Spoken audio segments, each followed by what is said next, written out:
Dubai में चले जाएं, उसके तो इंडियन की रेशो सबसे नंबर 1 पे आती है पॉपुलैरिटी में भी, सऊदीया में भी। आप पाकिस्तानी को इतना सपोर्ट नहीं करते, वो उधर की ऑर्गेनाइजेशन, उधर के नेशनल्स को नहीं, हमें लाइक नहीं करते पाकिस्तानी। क्या वजह है, मतलब पाकिस्तानियों को नहीं लाइक करते, इंडियंस को लाइक करते हैं? बात कर रहे हैं ना, आपने कितनी आबादी बताई है उसकी? 1 अरब 40 करोड़ ऑलमोस्ट वो 1 अरब 40 करोड़ कौम है, ये 26 करोड़ गुलाम है। कि जो 28 कंट्रीज दुबई के अंदर जा रही हैं, उसमें पीएम मोदी जो हैं वो गए हैं, हमारा पड़ोसी मुल्क हिंदुस्तान वो भी शामिल है। पीएम मोदी जब गए तो उनका बहुत ग्रूम वेलकम किया गया, इवन के उनके प्रेसिडेंट जो है दुबई के वो खुद गए उन्हें रिसीव करने। फिर दूसरी चीज उन्होंने एक और बहुत शॉकिंग कर दी कि उन्होंने रिबन बैंड बनाया हाथ पे कि भाई ये हमारी दोस्ती की आपके लिए एक छोटा सा गिफ्ट है, जो आपने पहले दोस्ती हमारे से निभाई और अब आगे इन फ्यूचर निभाएंगे, उसके लिए छोटा सा गिफ्ट है। सर मुझे बताएगा कि क्राउन जो सऊदी के हों या दुबई के हों, मोदी को इस तरह प्रिटेंड करते हैं, इतनी ज्यादा इंपॉर्टेंस देते हैं, वैल्यू देते हैं, जिस तरह से उनका सगा भाई या भाई हो, या भाई जैसा हो, क्यों? वो इंडिया को बाईपास करके वो पाकिस्तान से डायरेक्ट कोई डील नहीं करेगा। वो भी उनको यही कहेंगे कि भाई आप इंडिया से बात कर रहे हैं, और ये बात चाइना जो है पाकिस्तान को समझाने की 50 साल से कोशिश कर रहा है। सारे चाइना के ऑफिशियल डॉक्यूमेंट उठा के देख लें, उन्होंने हर इश्यू और हर कॉन्फ्लिक्ट पे पाकिस्तान को ये मशवरा दिया है कि इंडिया के साथ नेगोशिएटेड सेटलमेंट्स ढूंढे on each and every. Join दोस्तों, रात को 2 बजे मोदी जी ने यूएई का एयरपोर्ट में रात को 2 बजे पहुंच गया। नरेंद्र मोदी जी को रिसीव करने आया यूएई के प्रिंस, उसने नरेंद्र मोदी जी का गला लगाया और उसने ये भी कहा जो हम लोग नेक्स्ट लेवल तक भारत के साथ रिश्ता रखना चाहता है। और मोदी जी को देखने के लिए कम से कम कई हजार भारतीय खड़ा था हुआ है। पाकिस्तान का मंत्री भी यूएई जा रहा, तो दोनों का कंपेरिजन नहीं करना कभी भी। भारत का प्रधानमंत्री की इज्जत और पाकिस्तान का मंत्री की इज्जत दोनों का देख लेना कैसा है, क्योंकि मोदी जी के साथ कभी कंपेयर नहीं करना चाहिए। प्रधानमंत्री नरेंद्र मोदी दुबई में हो रही वर्ल्ड क्लाइमेट एक्शन समिट में भाग लेंगे। गुरुवार को इस सम्मेलन में शामिल होने के लिए जब दुबई पहुंचे तो उनका एयरपोर्ट पर भारतीय नागरिकों ने जोरदार स्वागत किया।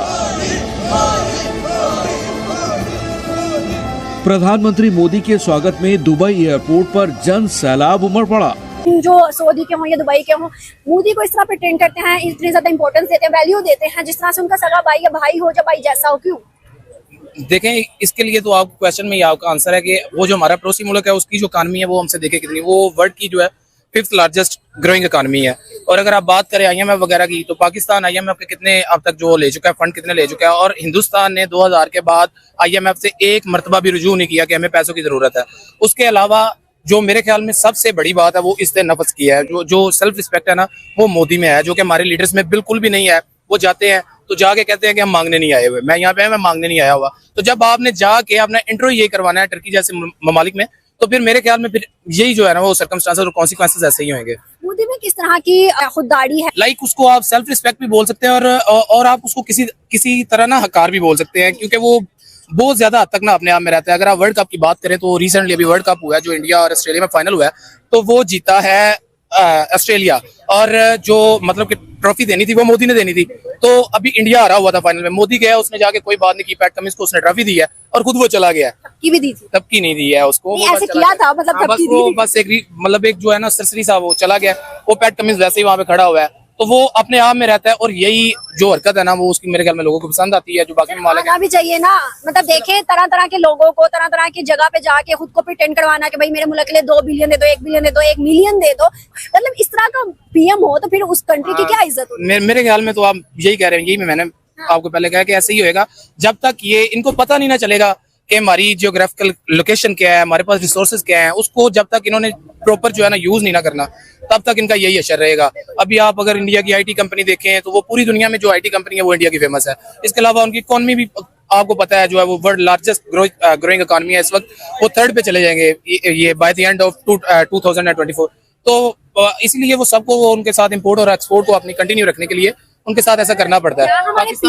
क्या हमारे पीएम ही वजह है जो आज 26 ममालिक ने इंडियंस को एक गिफ्ट दिया है? वो क्या कि उन्होंने 26 ममालिक ने कहा कि भाई हम आपको फ्री वीजा एंट्री देना स्टार्ट कर रहे हैं, ऑलमोस्ट 2 दिन 3 दिन पहले।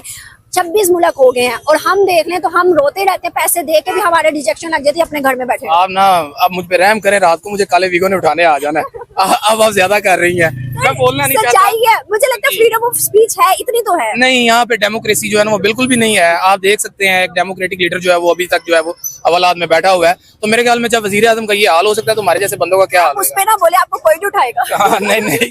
अच्छा, मेरे ख्याल में जो है वो डेमोक्रेटिक सिचुएशन जो है ना हमारी वो कंट्री की वो बिल्कुल खत्म हो चुकी है। यहाँ पे डिक्टेटरशिप ही चलती आई है और डिक्टेटरशिप ही चलती रहेगी। तो अभी जो है वो मेरी तरफ से हम तो कहते हैं कि हम हिंदुस्तान, देखें इकदार में कोई भी बंदा आता है कश्मीर का नारा लगा के हिंदुस्तान की बात करता है और फिर हमारे जो मतलब जज्बाती अवाम है वो जज्बात में आके हिंदुस्तान को दुश्मन डिक्लेयर कर लेते हैं कि ये दुश्मन है और था और रहेगा। अब अगर हम देखें तो हिंदुस्तान का हम कहते हैं हम मुकाबला कर सकते हैं, जज्बे में हो जाए, जिस मर्जी में हो जाए, हम मुकाबला कर सकते हैं। कैसे मुकाबला कर सकते हैं जब वो ग्रो करे और हम उसी टाइम पे खड़े। लेकिन ये अगर बात की जाए ना दोनों कंट्री की आपस में वार की, तो मेरे ख्याल में इस्लाम हमेशा गालिब आया है कुफर पे और इस्लाम हमेशा गालिब रहेगा। ये तो एज अ मुस्लिम हमारा कीदा है ना। तो मेरे ख्याल में इस बात पे डिबेट नहीं बनती है। लेकिन अगर आप रिसोर्सेज की बात करें तो इंडिया के पास बहुत ज्यादा है। वैसे पाकिस्तान की जो इस वक्त सिचुएशन है ना वो उनके सामने टिकने की नहीं है। तो दोस्तों, मोदी जी को यूएई में जिस तरीके से इज्जत दिया जा रहा है, पाकिस्तान में पूरा चर्चा हो रहा है इस बात को लेके। पहले पाकिस्तान का मुस्लिम देशों के साथ बहुत अच्छा रिश्ता था, लेकिन वही मुस्लिम देश पाकिस्तान से मुंह फिरा रहा है। पाकिस्तान मीडिया का ये भी कहना है जो पाकिस्तान का प्रधानमंत्री के साथ इंडिया का जो नरेंद्र मोदी जी है उसका साथ कोई कंपेयर नहीं करना चाहिए, क्योंकि मोदी जी का जो पब्लिसिटी है दुनिया में बहुत हाई है। पाकिस्तान में चुनाव होने वाला है, इसीलिए मंत्री यूएई में गया, थोड़ा सा लोन मिल जाए, उसका चुनाव हो सके। भारत का प्रधानमंत्री कहीं लेने नहीं जाता, वो सिर्फ देने जाता है। दुनिया को पता चल गया भारत ने क्या क्या नहीं दिया पूरा दुनिया को। यूएई के पता है जो पाकिस्तान का मंत्री आ रहा है इसका मतलब भीख मांगने आ रहा है। आप लोग को पता है भीख से पाकिस्तान चलता है।